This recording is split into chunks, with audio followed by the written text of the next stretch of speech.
السلام عليكم. النهارده هقدم لكم اكله تانية جديده على طريقتي. هي عباره عن كرات الدجاج. نعرف المقادير مع بعض. المقادير فرق كيلو فراخ مفرومه، بصله مفرومه، بقدونس، بقسماط، نص كوبايه بقسماط، وعصير طماطم، وملح وفلفل وبهارات. هنحط كل حاجه على بعضها.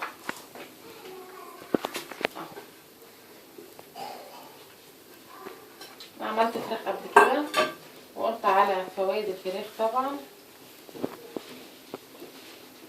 فيها نسبة بروتين عالية جدا. بقسماط نضيفه،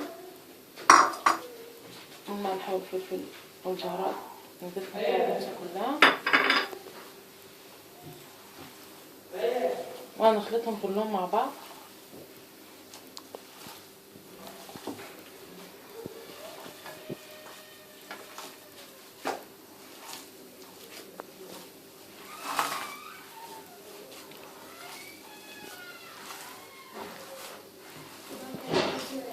وبعد ما نخلطهم بنكورهم.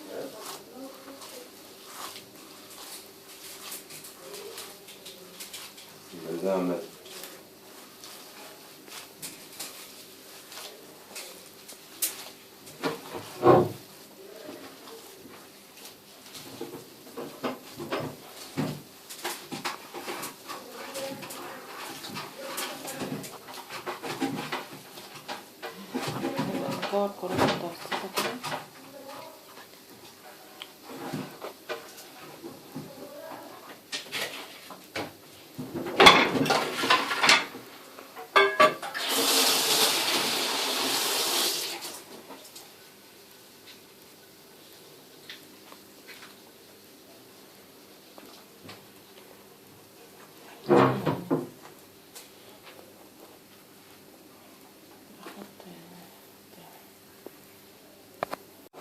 خلاص كده كورنا كل الكفتة بالشكل زي ما انتم شايفين. هنقول مقادير مرة تانية. كيلو فراخ مفرومة مبشورة او مفرومة فرم ناعم، بقدونس، نص كوباية بقسماط، ملح وفلفل وبهار حلو، وكورناها بالشكل ده. ودلوقتي هنحمرها. وابني طبعا عامل لي فيها مخرج وعمال يزعق وهاتي كذا يا ماما وحطي كذا يا ماما وكذا. ماشي.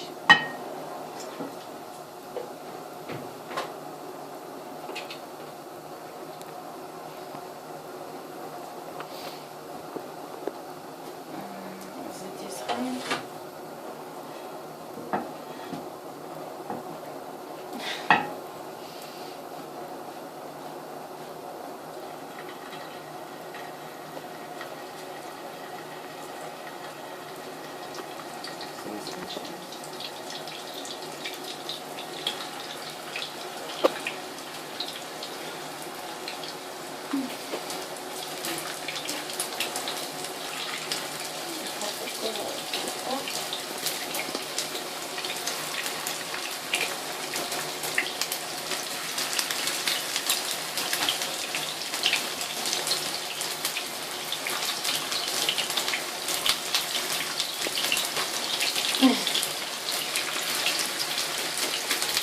نحمر كل الكفتة عشان خفيف. الأكلة دي سهلة ومش بتاخد أي وقت خالص، وفيها تنويع عن طريقة الطهي العادية للفراخ. تعجب الأطفال.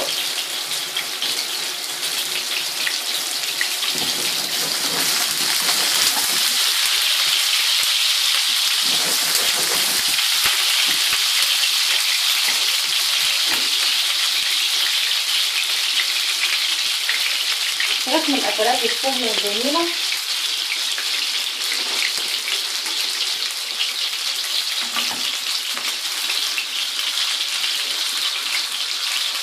الكفتة دي خفيفة جدا، وزي ما انتوا شايفين ما خدتش أي وقت.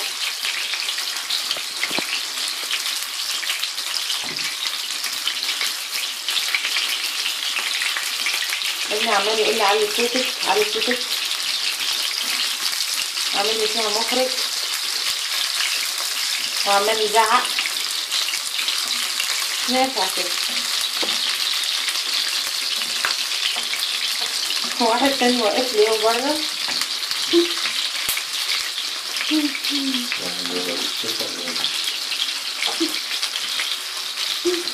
جوزي يا جماعة، جوزي اسمه خالد. انت بتطبخوا ولا بتعملوا برنامج تعارف؟ برنامج تعارف، مش لازم يتعرفوا على الفاميلي بتاعتي. هنشوف اخرة الطبخ ايه. هتخوفهم يا عم، روحوا اتكلوا على الله.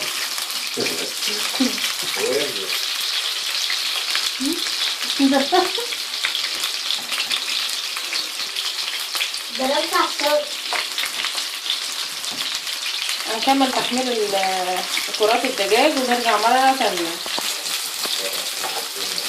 دلوقتي خلاص الفراخ قربت تخلص اهي، لونها دهب ازاي وحلو.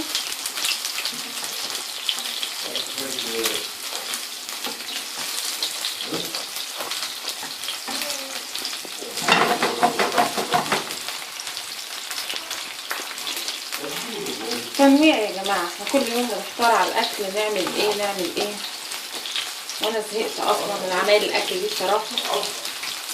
بس انا حابة انكم تشاركوني الأصناف اللي انا بعملها ويا رب تعجبكم.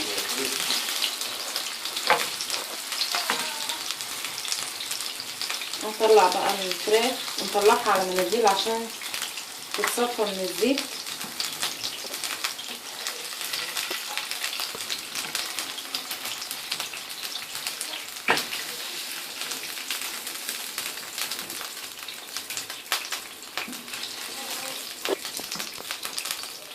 خلاص خلصنا.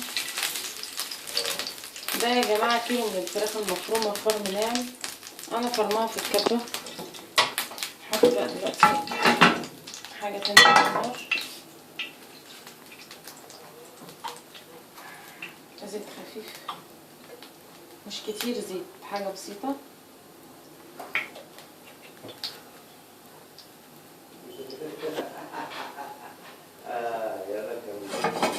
الزيت يسخن.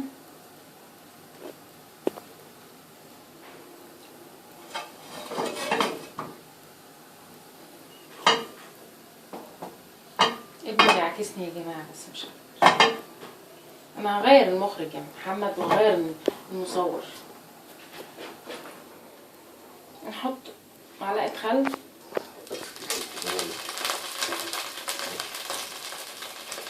طماطم،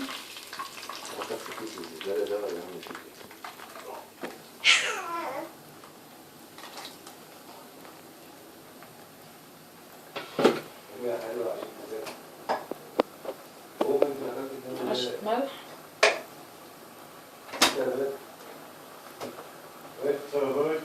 فلفل،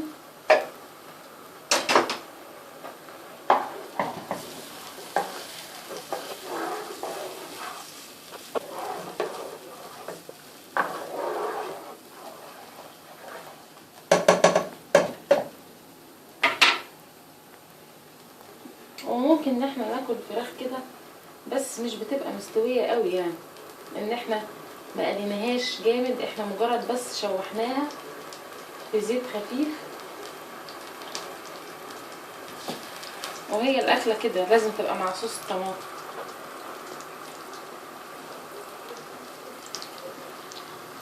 بدأت تغلي،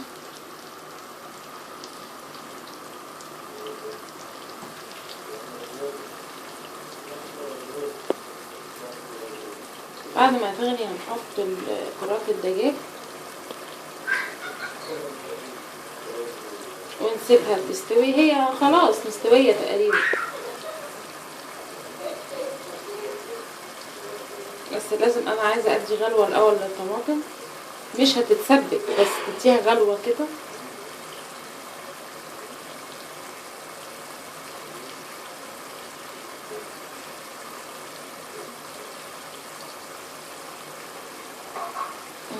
هغطيها بس شوية صغيرين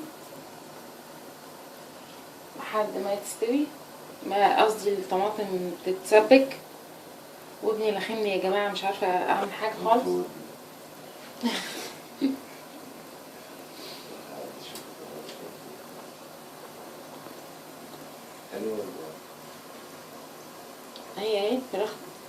مستوية وجميلة جدا. ألف ألف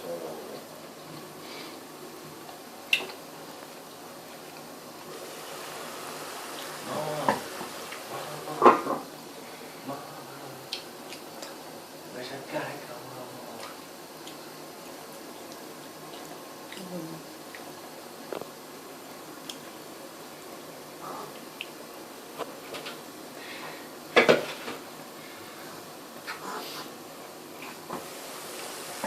بس كده الطماطم غليت.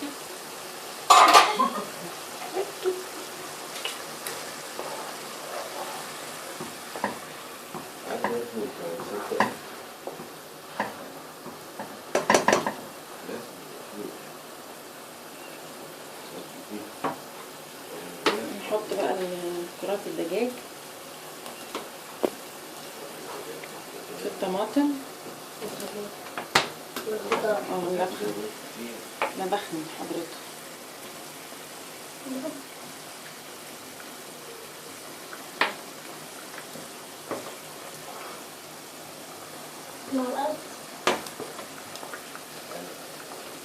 نحطها كلها.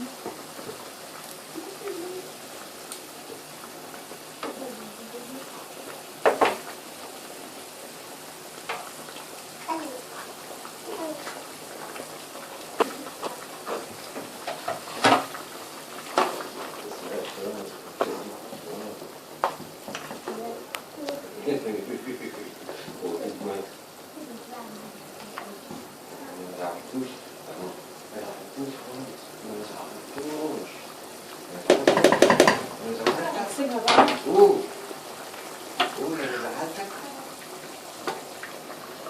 بنهدي النار عليها.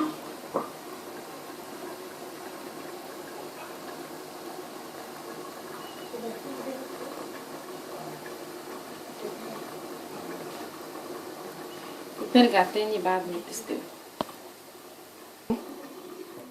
نشوف اكلتنا خلاص استوت كده. خلاص استوت اهي. بنغرفها.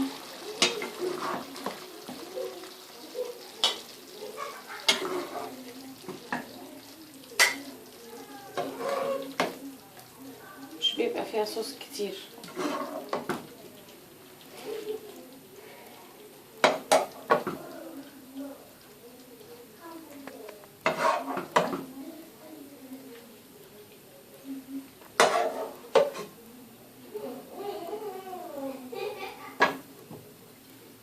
هنزينها بالبقدونس. وده الشكل النهائي للطبق، كرات الدجاج، وبتتقدم مع رز ابيض عادي. واستنوني ان شاء الله في اكله تانية جديده على طريقتي بألف هنا وسلام عليكم.